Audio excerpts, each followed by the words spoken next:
બનાસકાંઠા જિલ્લામાં છેલ્લા કેટલાય દિવસોથી સતત વરસાદ પડી રહ્યો છે। ધાનેરા તાલુકામાં પણ ભારે વરસાદને કારણે રેલ નદીમાં નવા નીર આવ્યા છે। નદી હાલમાં બે કાંઠે વહી રહી છે। રેલ નદીના પાણી થરાદ તાલુકાના ઢુવાસીમ વિસ્તારમાં પ્રવેશી ગયા છે। આ દ્રશ્યોના વિડીયો સોશિયલ મીડિયા પર વાયરલ થયા છે। થરાદના અનેક ગામડાઓમાં પાણી ભરાયા છે। ગ્રામીણ વિસ્તારોમાં પણ પાણીની સમસ્યા સર્જાઈ છે। સ્થાનિક તંત્ર દ્વારા તકેદારીના પગલાં લેવામાં આવી રહ્યા છે। રેલ નદીના પાટામાં આવતા ગામોના લોકોને સાવચેત રહેવા સૂચના આપવામાં આવી છે। નીચાણવાળા વિસ્તારોમાં રહેતા લોકોને પણ સુરક્ષિત સ્થળે ખસી જવાની અપીલ કરવામાં આવી છે। ડુવા ગામના અગ્રણી અને ખેડૂત માગીલાલ પટેલના જણાવ્યા મુજબ ધાનેરા તરફથી આવેલા ભારે પાણી થરાદના ડુવા ગામમાં પહોંચ્યા છે। પાણીનો પ્રવાહ સતત વહી રહ્યો છે। ખેડૂતો પહેલેથી જ પાક લઈ લીધો હોવાથી કોઈ નુકસાન થયું નથી। સતત પાણી વહેવાથી ભૂગર્ભ જળસ્તર ઊંચા આવવાની આશા છે। નદી વહે છે એનું નામ રેલ નદી છે।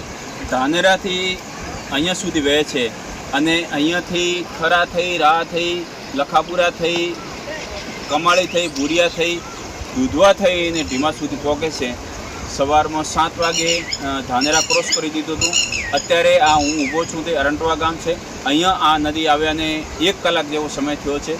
હજી પણ ધાનેરા સુધી એવું ને એવું પાણી આવે છે। માટે આગામી 8 થી 10 કલાક કે 12 કલાક સુધી આવી રીતે નદી વહેશે એવી શક્યતાઓ છે।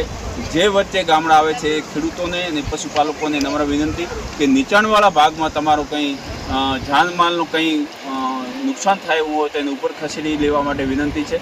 વચ્ચે આવતા લોકોને પણ વિનંતી કરું છું કે પાણીનો આવરો વધારે છે માટે નીચાણવાળા ભાગમાં કોઈએ જવું નહીં। કાંઠે ઊભા રહીને દેખી શકે છે। નદી અંદર ઉતરીને જશે તો એમાં નુકસાન થવાનો પૂરેપૂરો ભય છે।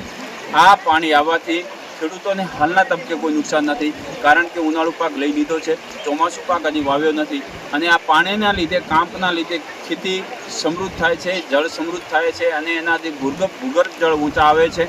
ખેતરમાં કાંપ પણ પથરાય છે। હાલના તબકે ખેડૂતોને કોઈ નુકસાન નથી, પણ સરકારી જે જાહેરાત આવી છે એ પ્રમાણે નદીના જે નીચાણવાળા ભાગમાં છે ન જવા માટે આપ સૌને વિનંતી કરવામાં આવે છે અને આગામી સમયમાં 12 કલાક સુધી નદી આવી રીતે વહેશે એવી પણ શક્યતાઓ રહેલી છે। માટે આપ સૌને આ નદીને સાવચેત રહીને દેખવા માટે વિનંતી કરવામાં આવે છે।